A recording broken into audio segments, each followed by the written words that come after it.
राजकुमार Gaikwad sir, त्याचप्रमाणे Sandeep Sonawane sir, समता सैनिक दलाचे जिल्हाध्यक्ष एन.जी. शिंदे यांना,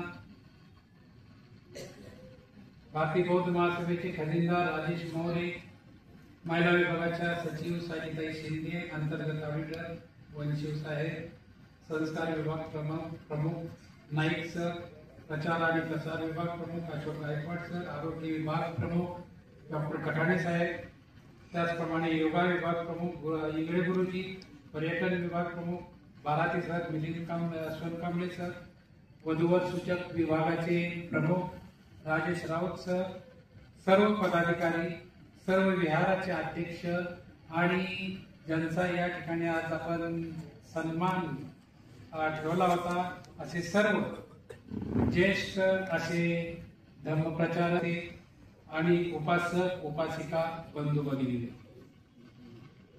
गेले 3 महिने आपण हा वर्षावर्षाचा कार्यक्रम मला वाटतं 13/7/2025 मिलिंद बुद्ध विहार या ठिकाणी वर्षावर्षाचा हा कार्यक्रम प्रारंभ झाला आणि आज आपण या ठिकाणी शेवट करत आहोत.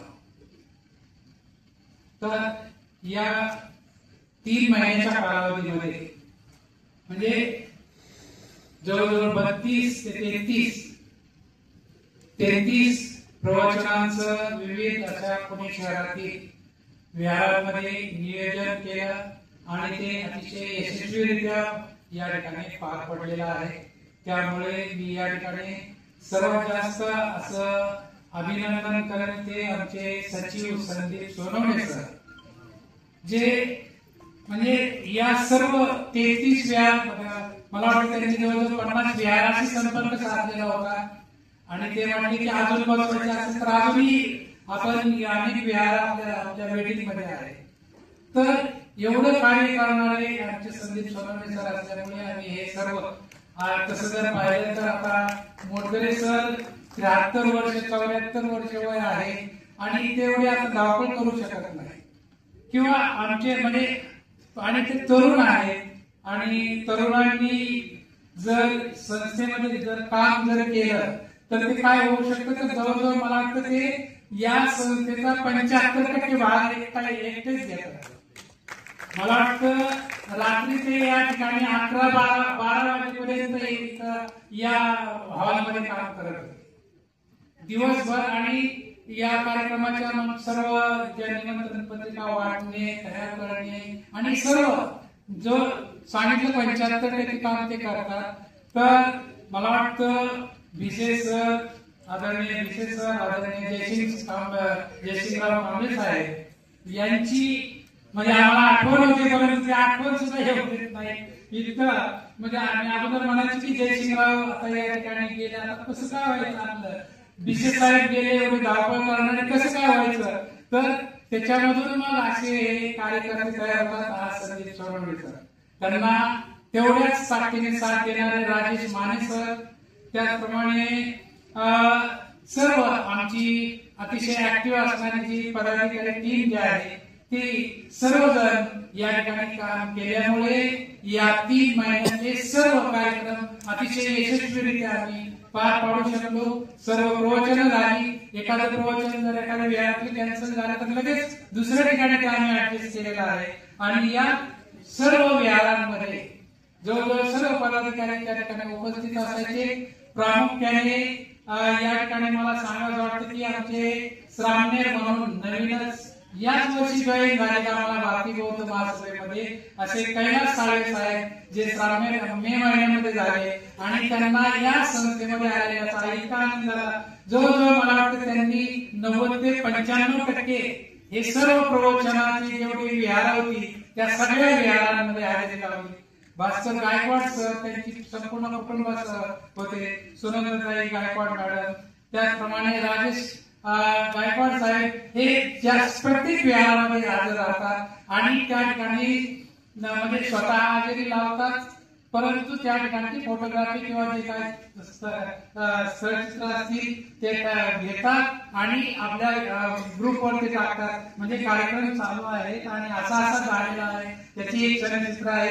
म्हणजे असे सर्वजण अतिशय म्हणजे चोख पद्धतीने काम करत आहेत. त्यामुळे या ठिकाणी हा कार्यक्रम एवढे यशस्वी आणि अतिशय चांगल्या प्रकारे होत आहे.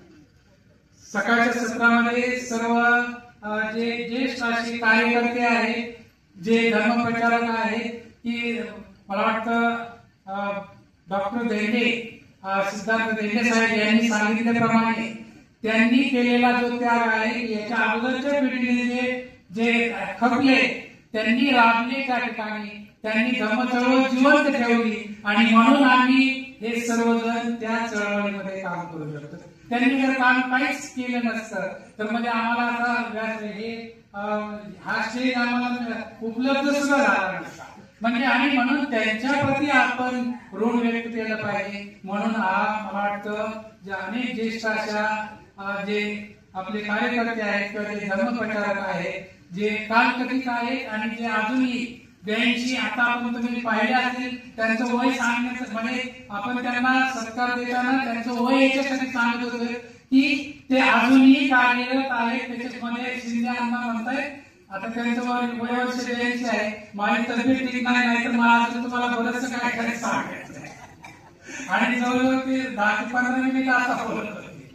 तर म्हणजे एवढा उत्साह त्यांच्यामध्ये आहे आणि अजूनही ते तळमळीने काम करतात. याच्यामध्ये सगळ्यात महत्वाचं म्हणजे की या धर्म चळवळीमध्ये जे काम करतात त्यांना एक म्हणजे एक जगण्याची आणि एक समाज प्रबोधनाची ऊर्जा मिळते आणि त्यामुळे त्यांचे ते आजार हे ते मला वाटतं त्यांची बायपास झालेली, मला वाटतं त्यांची ग्रॅज्युएट झालेली आहे शिंद्यांची, असे बरेचसे आमचे कार्यकर्ते आहेत तिची तब्येत जरी नसली तर म्हणजे तब्येतीची अनेक तक्रारी आहेत, परंतु काम करायचं म्हटलं की सकाळी बाहेर पडल्यानंतर संध्याकाळपर्यंत ते फुल वेळ देऊन काम करत आहेत आणि असे कार्यकर्ते आहेत. म्हणून ही धर्म प्रचाराची जी चळवळ जी आहे ती पुणे शहरामध्ये अतिशय चांगल्या प्रकारे रुजलेली आहे आणि हे आपली एक गरज म्हणून आपण करत आहे.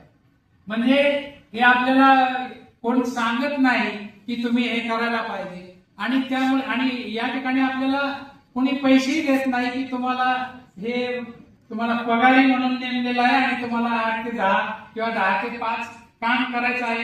हे स्वतःहून पूर्ण वेळ फुल टाइम काम करतायत आणि मला वाटतं सगळ्यांच्या घरून असं सुद्धा हे मला त्यांना बोलणंही पडत असेल. मलाही कधी कधी असं ऐकावं लागतं की फुकटचं काम दिवसभर चालत राहतात, अशा पद्धतीचं की आपण म्हणजे घरचं खायचं आहे आणि समाजाचं काम करायचं आहे, परंतु हे समाजाचं काम याच्यासाठी करायचं आहे की हे समाज रोड आहे आणि ही जी गोष्ट जी आहे ती आपण बाबासाहेबांकडून घेतलेली आहे की मी सुधारलेलो आहे, मी माझं सगळं चांगलं झालेलं आहे, परंतु माझा समाज अजून 90%, 70%, 60% अजूनही त्या पहिल्या स्थितीमध्ये आहे.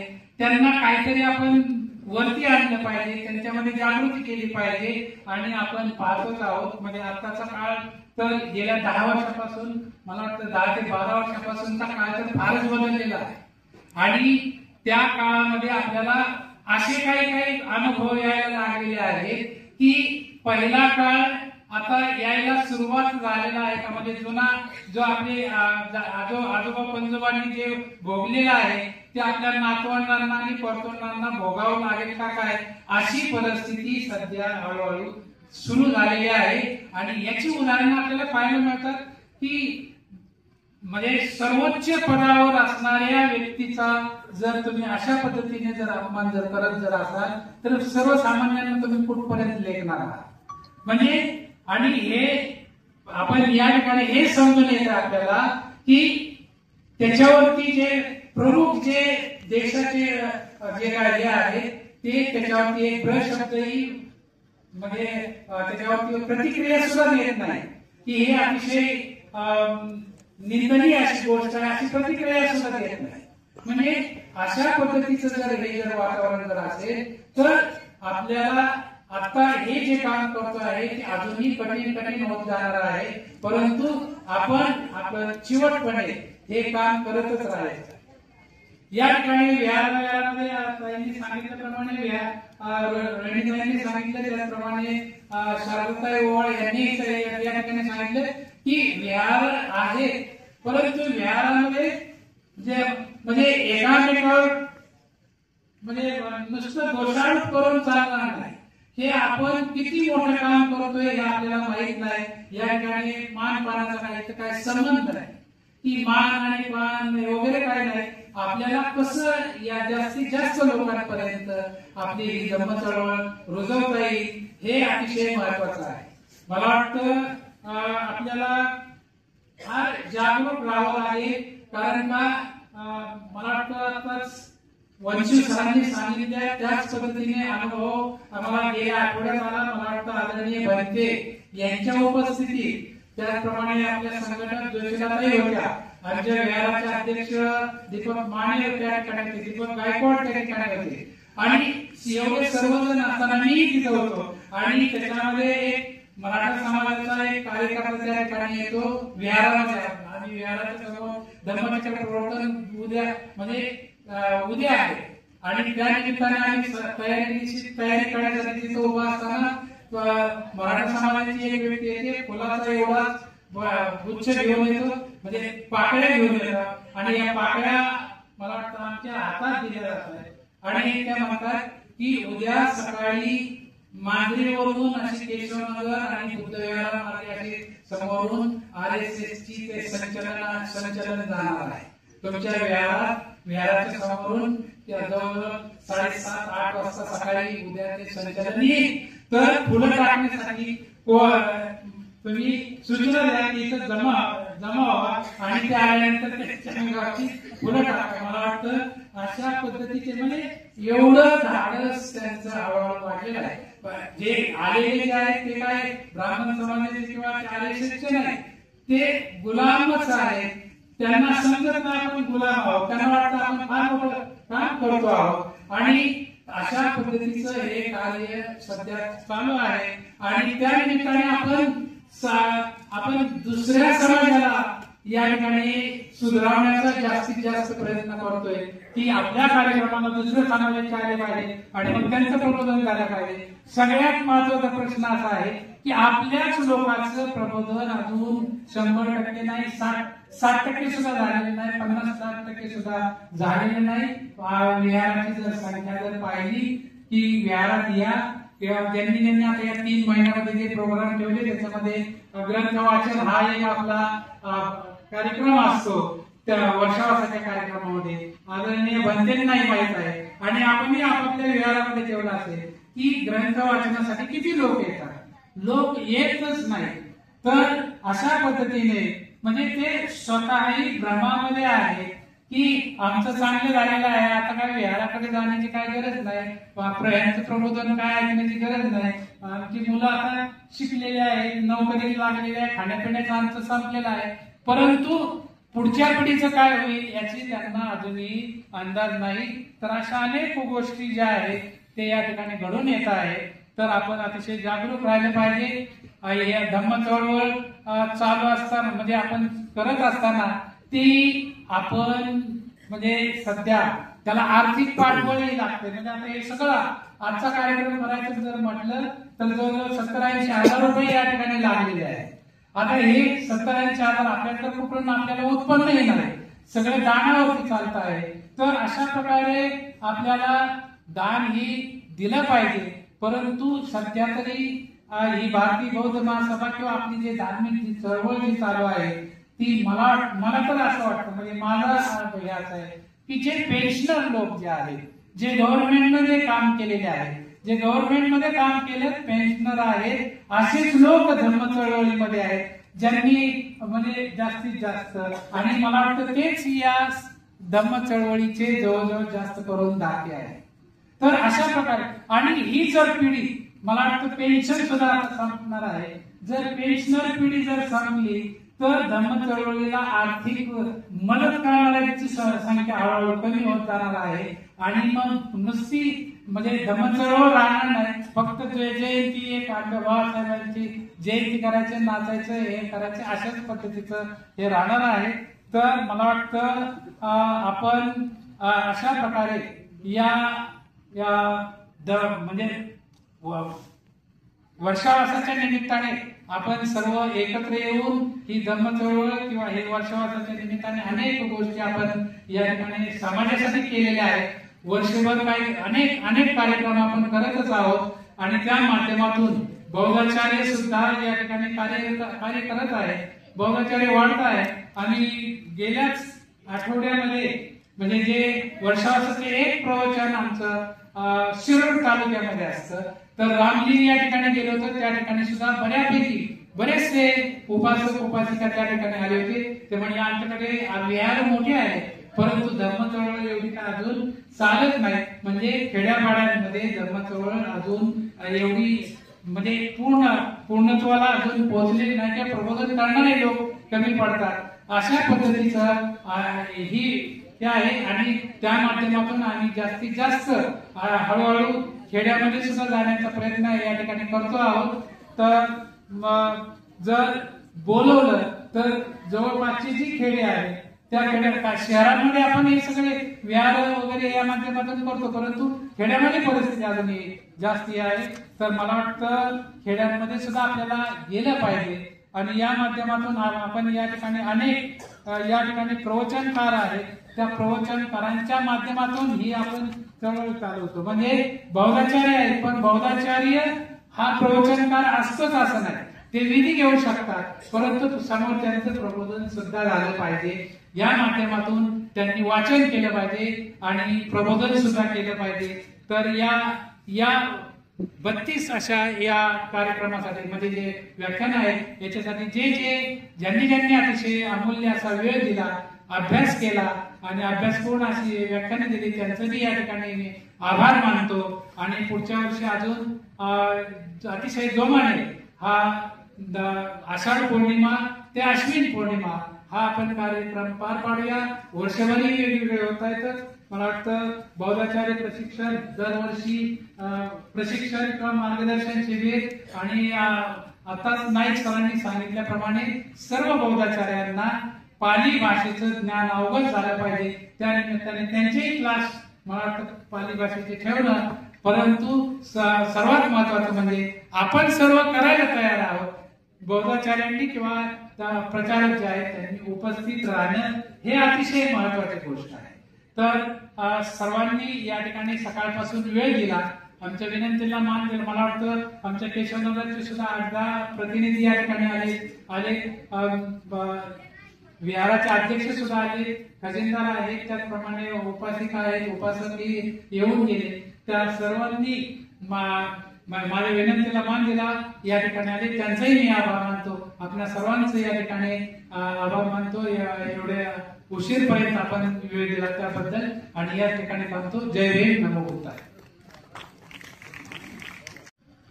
भोजन झाल्यानंतर साधारणतः जास्त वेळ झाला असेल.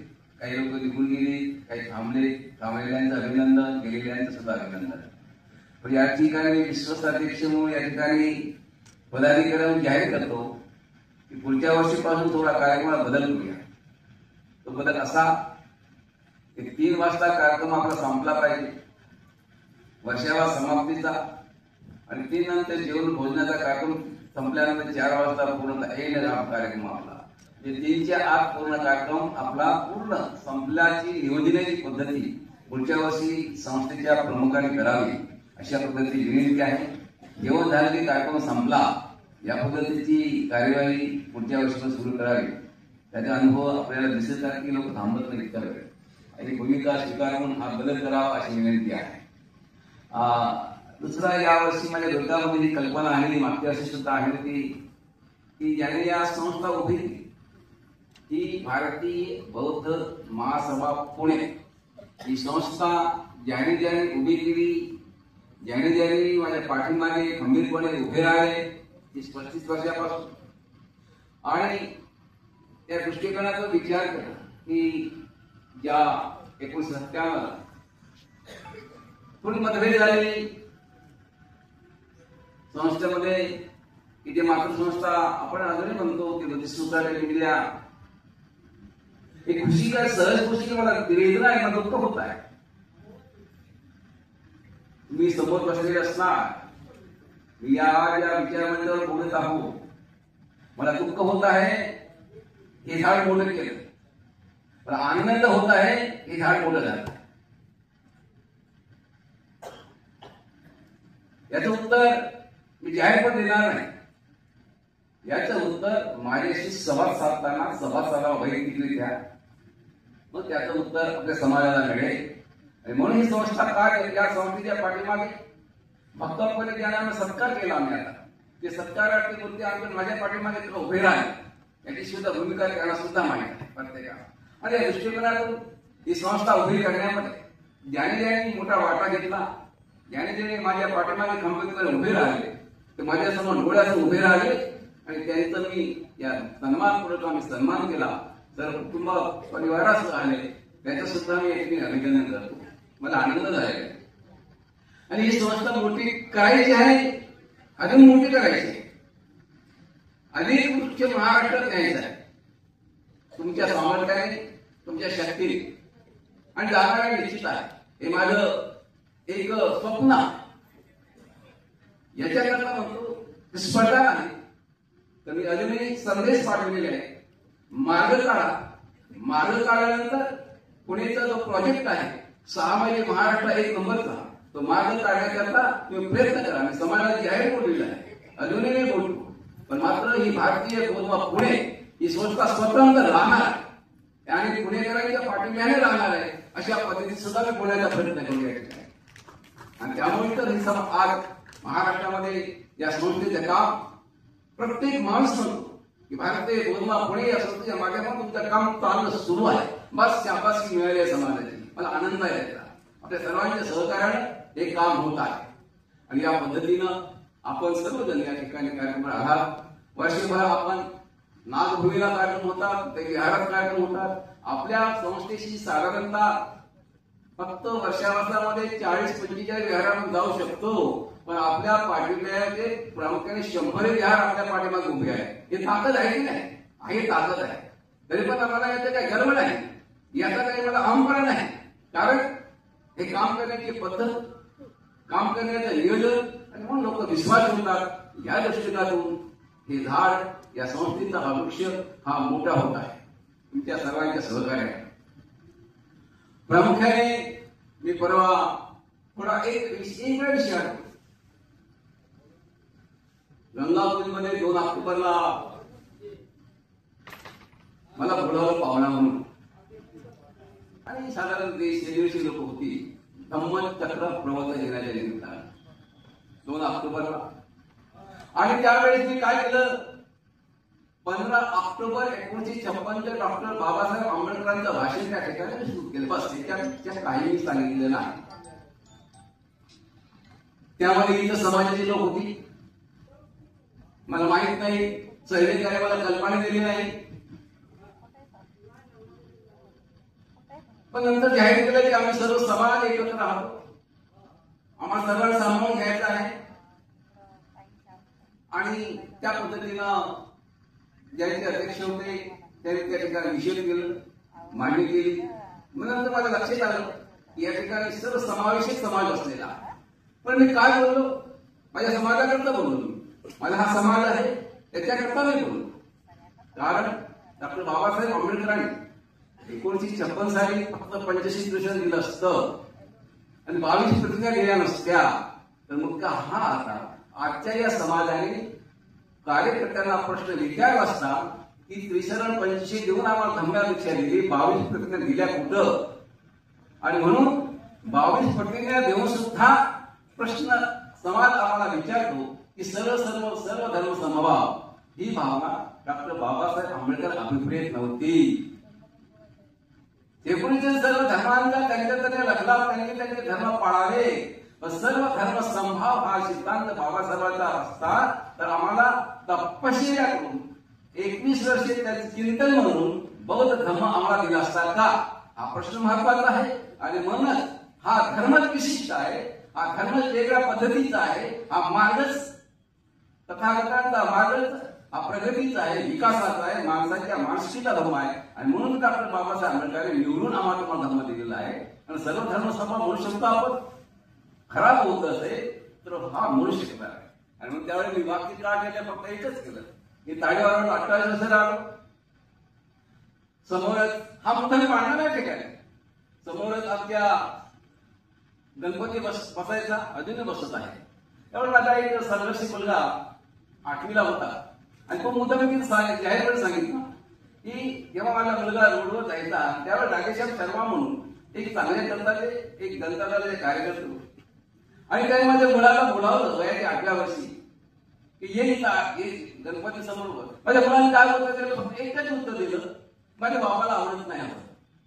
पण एवढं उत्तर दिलं म्हटलं माझ्या मुलाने. आणि मला 1-2 महिने तो कार्यकर्ता भेटला आणि तो कार्यकर्ता असा म्हणू लागला की साहेब तुम्ही मुलावर एवढे संस्कार केले की तुमच्या मुलाने असं मला उत्तर दिले की माझ्या वडिलांना आवडत नाही. आणि या पद्धतीने मी त्या ठिकाणी विस्तृत केले, त्या ठिकाणी बोललो. आणि मग म्हटलं मी माझ्या समाजाला सांगतो, हा माझा समाज आहे, मी माझ्या समाजाला सांगतो की तुम्ही सुद्धा आपल्या मुलावर संस्कार करा. त्यांचा धर्म त्यांचा लखला पाहिजे, त्यांच्या गणपती उत्सव त्यांना लखला पाहिजे, त्यांची देवी त्यांना लखला पाहिजे. पण तुम्ही तुमच्या मुलांना ते का जाऊन देता, त्या ठिकाणी जाऊ देऊ नका. या पद्धतीने भूमिका स्पष्ट मांडली. मात्र नंतर मला संध्याकाळी 10 वाजता फोन आला, सर तुमच्या भाषणाची क्लिप तयार केली आहे आणि पोलीस चौकी दिलेली आहे. मला आणि मग ग्रंथ स्वामी विवेकानंदाचा ग्रंथ काढला, 18वा खंड बाबासाहेबांचा काढला, पुराव्यासह मी जर गेलो तर पुराव्यासह मी बोलणार पोलीस समोर. या पण तयारीशी माझी होती. पण मात्र बुद्धांच्या सद्गुणाने मात्र तो त्याच्यातच मिळलं. हे आनंदाची गोष्ट आहे की काय वाईट बोललो की माझ्या समाजाला सांगण्याचा मला अधिकार आहे, त्यांना सांगण्याचा मला अधिकार नाही की मी 22 प्रकारचं पालन करा. ही भूमिका अत्यंत महत्वपूर्ण आहे. या माध्यमातून समाज प्रबोधन करताना बाबासाहेबांचा विचार, बाबासाहेबांची दिशा घेण्याचं काम हे भारतीय बौद्ध महासभा हे काम करत आहे आणि पुढे सुद्धा करत राहणार आहे. या दृष्टिकोनातून आपण घाबरायचं नाही. आपण सत्याच्या पद्धतीने सांगण्याची प्रक्रिया आपण सर्वांनी करायची. आपल्या समाजाला सुद्धा सांगण्याचा प्रयोग या संस्थेच्या माध्यमातून कार्यकर्ते तयार झाले पाहिजे. ही भूमिका सुद्धा माझ्या दृष्टिकोनात अत्यंत महत्वपूर्ण आहे. आणि या निमित्तानं परवाच गायकवाड सर तुम्हाला विनंती करतो, दायनी सरांना विनंती करतो की 20 तारखेला येणाऱ्या सोमवारी कलेक्टरना एक शब्द उच्चारा, सनातनाचा अर्थ म्हणजे काय, सनातनाचा अर्थ म्हणजे काय हे शब्द शोधून काढा.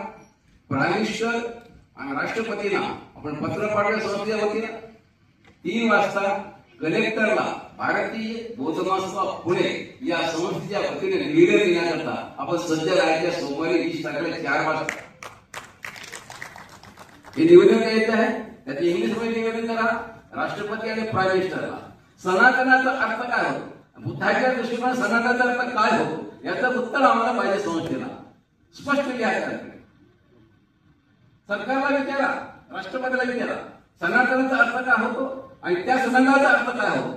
एक असेल तर ठीक आहे, पण तुम्ही सनातन धर्माचा आम्हाला अभिमान आहे आणि म्हणून तुम्ही एका भूषण गवळीच्या एका राष्ट्रपतीच्या बरोबरीचा असणारा माणूस त्यांना जर तुम्ही चप्पल फेकत असताल तर हे सुद्धा डॉक्टर बाबासाहेब आंबेडकरांच्या या घटनेला सुद्धा चॅलेंज आहे. त्या पद्धतीनं आपण सुद्धा सतर्क राहायला पाहिजे आपला समाज. या दृष्टीने ही संघटना कोणतीच भारतीय बौद्ध महासभा पुणे ही संघटना आपल्याला प्रबळ करायची आहे.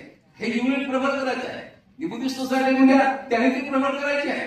ती मात्र संघटना त्यांनी प्रबळ करावी. आम्ही आमच्या पद्धतीने प्रबळ करू. कॉम्पिटिशन नाही, स्पर्धा नाही. आम्ही उत्तर दिलेलं आहे. हा प्रोजेक्ट होऊ द्या पुणेचा. आम्ही तुमच्या ऍफिलिएशन होतो, एवढी शक्य आहे. आम्ही तुमच्याकडून विसरून जातो, पण अजून उत्तर आलेलं आम्ही काय करणार. कारण हे जे संस्थेचं झाड लावलेलं आहे हे संस्थेचं झाड मी स्वतः तोडणार नाही, मी स्वतःच्या हाताने तोडणार नाही. हा वृक्ष मोठाच होता नाही, पण मात्र समायोजन पाहिजे. या दृष्टिकोनातून भाषण पाहिजे, बैठक पाहिजे. या दृष्टिकोनातून सुद्धा आपण वरिष्ठ आणि सुद्धा असतील त्यांनी तर ते विचार करावा. पण मात्र ही संस्था सतत काम करीत राहणार आहे, पुणे शहराकरता काम करणार आहे. आणि कालांतराने वेळ प्रसंग पडला तर महाराष्ट्रात सुद्धा इथे शाखा निर्माण होणार होत राहते आहे. या दृष्टीनं आपण सर्वांनी पुढे साथ दिली, यापुढे साथ देणार आणि हा वृक्ष बाबासाहेबांच्या चळवळीचा भारतीय बोलणा पुणेच्या माध्यमातून आम्हाला ही संस्था मोठी करायची आहे. कार्यकर्ता मोठा करायचा आहे. कार्यकर्ता मोठा झाला तर संस्था मोठी होते आणि संस्था मोठी झाली तर कार्यकर्ता मोठा होतो.